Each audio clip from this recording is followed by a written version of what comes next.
Great. Are we on? Excellent. Hello everyone, good evening and happy May Day, International Workers' Day, happy Beltane, and happy birthday to Fausto the cat, who's been here all afternoon and is now very disappointingly gone out. And I've been trying to get him to come back in and he's not coming back in. He's obviously partying with some friends. It's his birthday today, as I said. So I hope you are all well, wherever you are. I'm Pascal Gabriel, aka Stubbleman, and welcome to the preview of the Blackbird Tapes. I'd like to talk to you a little bit about the Blackbird Tapes and the inspiration for it generally, and especially for the first piece that I wrote for it, which is 4 a.m. Conversation. It's a piece that was started at 4 a.m. in the morning when I woke up and heard the conversation between two blackbirds out of my bedroom window.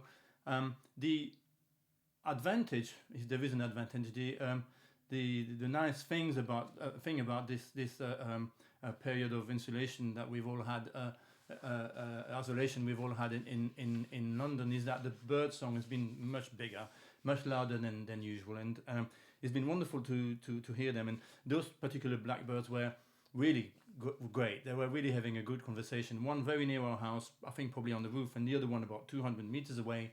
And he was, they were chatting between them, and I recorded them, got my tape recorder out and recorded them, and they were really wonderful. They were very inspiring.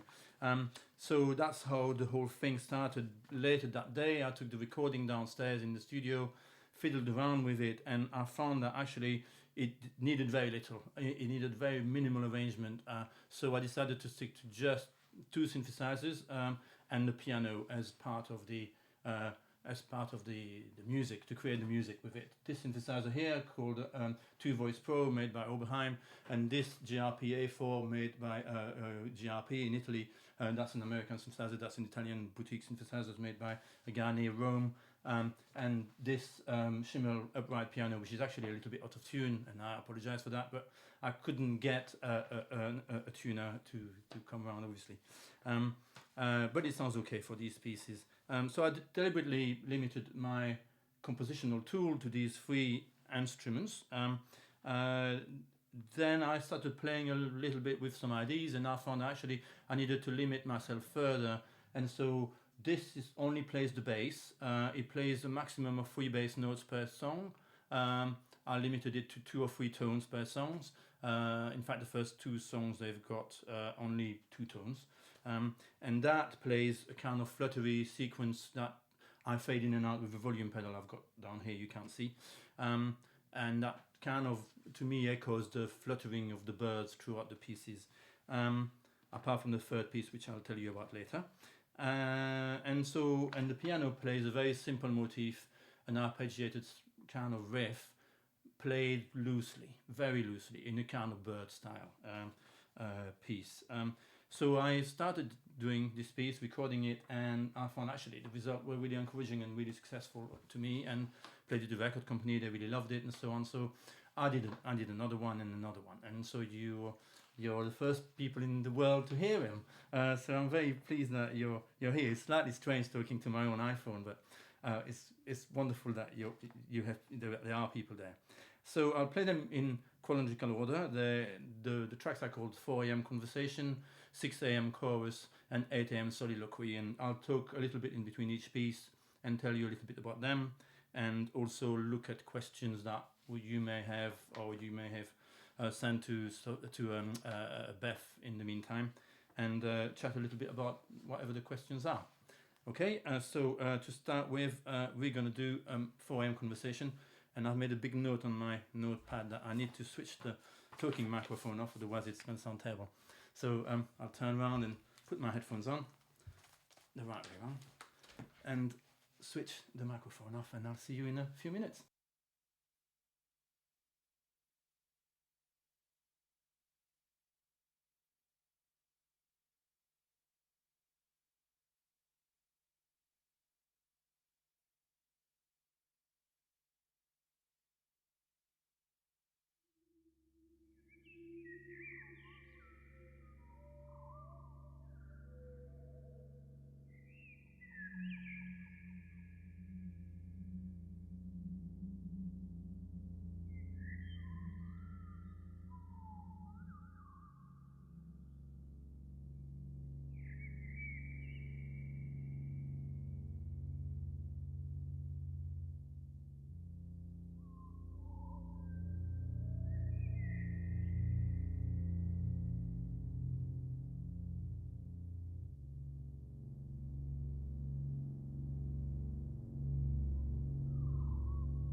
Switch the microphone back on. Hello again. So that was 4 a.m. conversation. I hope you enjoyed it. I'll have a quick look at questions to see if there are any questions before, because I've got the iPad here, and I also have questions that people sent in earlier. I have some questions. That's quite a few actually.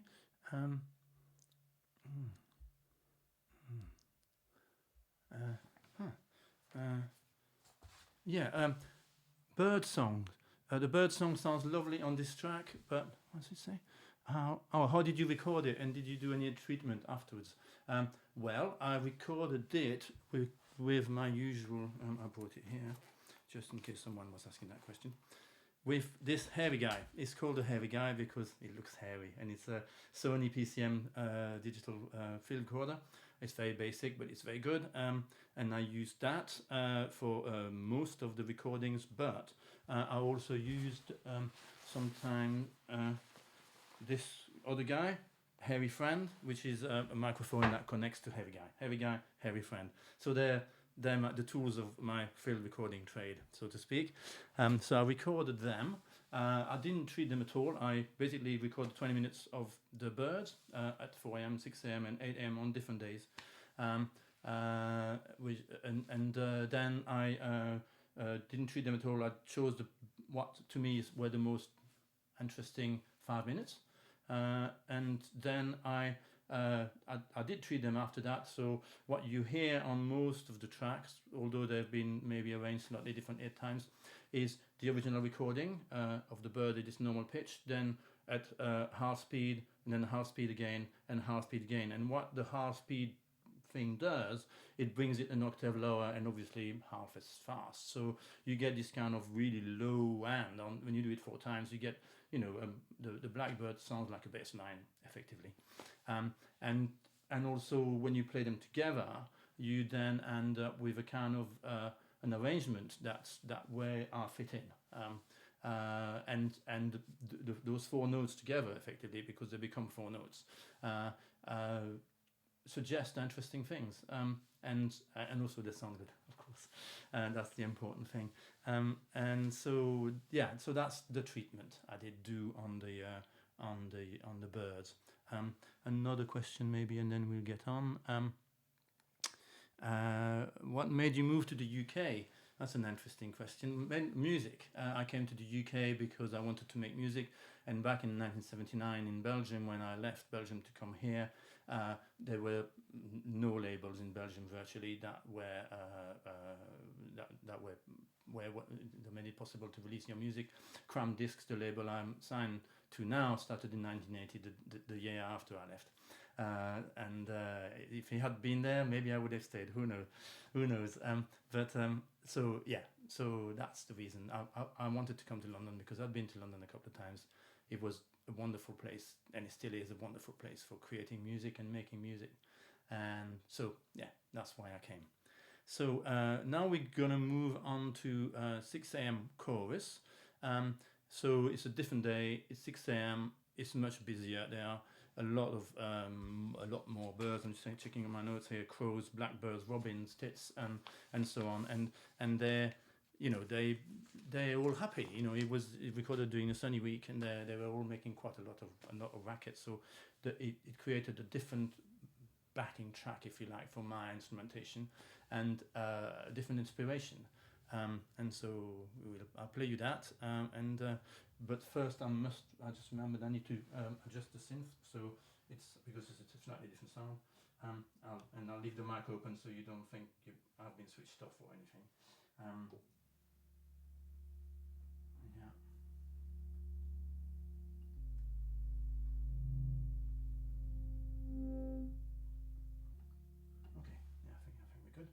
Okay, I think we're good. I'll switch the mic off now and then we'll carry on with 6 a.m. chorus. I hope you enjoy it.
Microphone back on.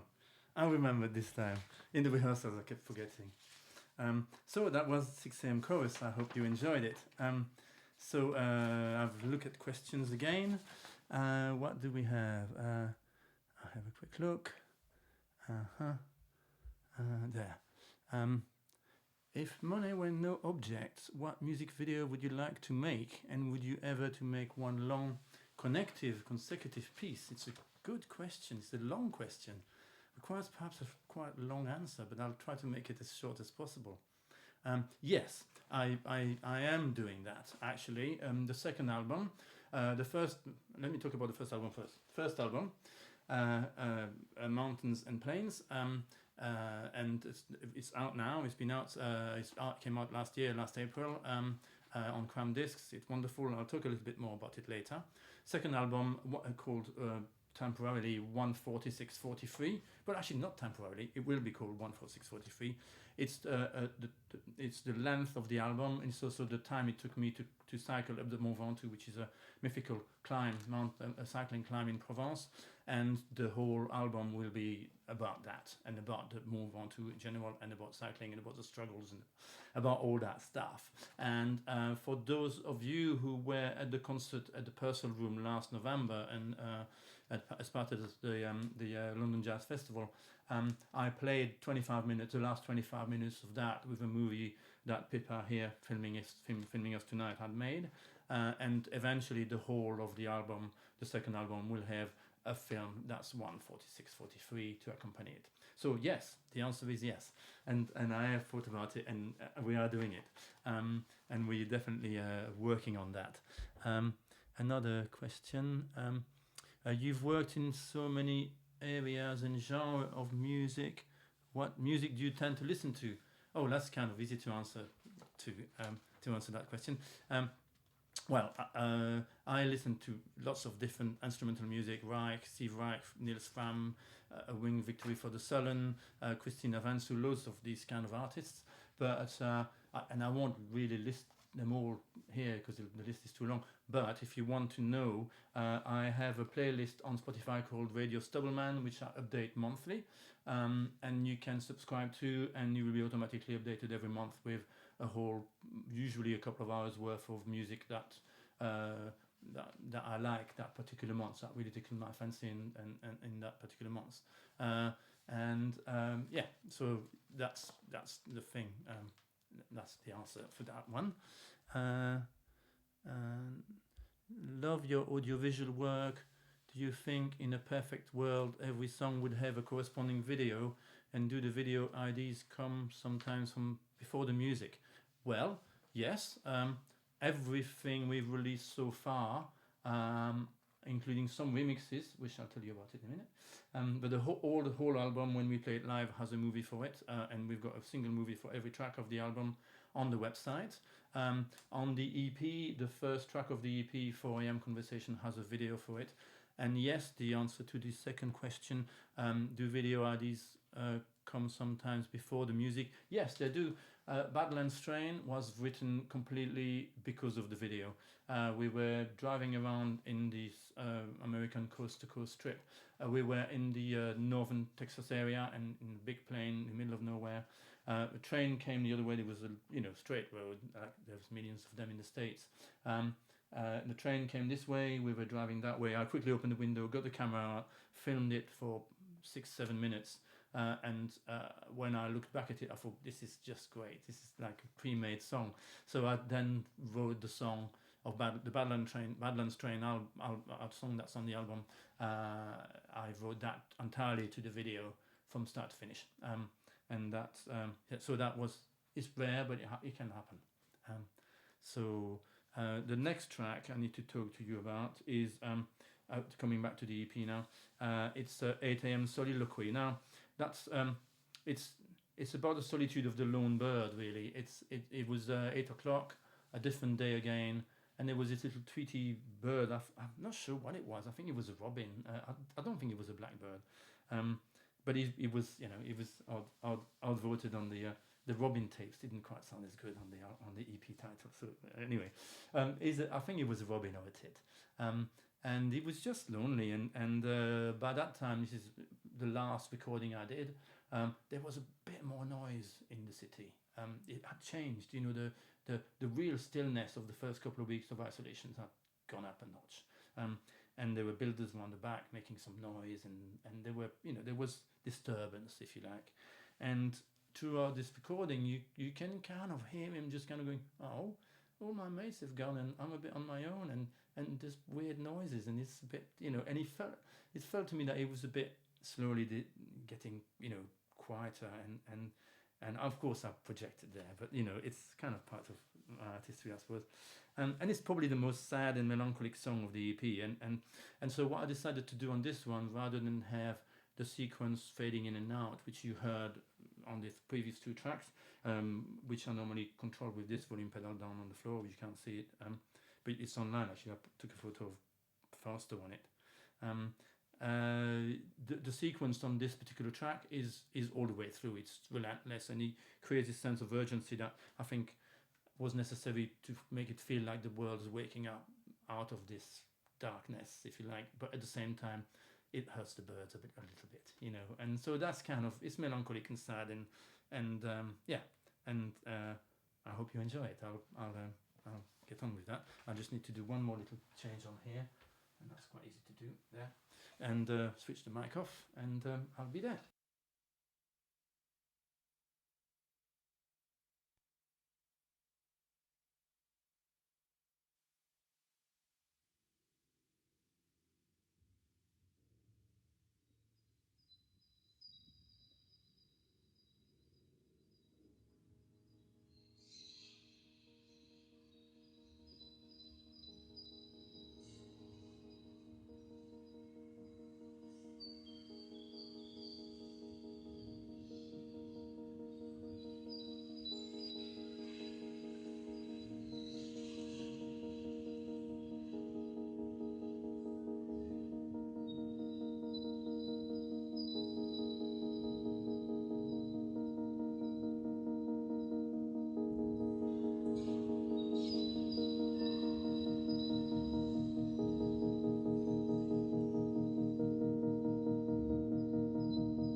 Microphone.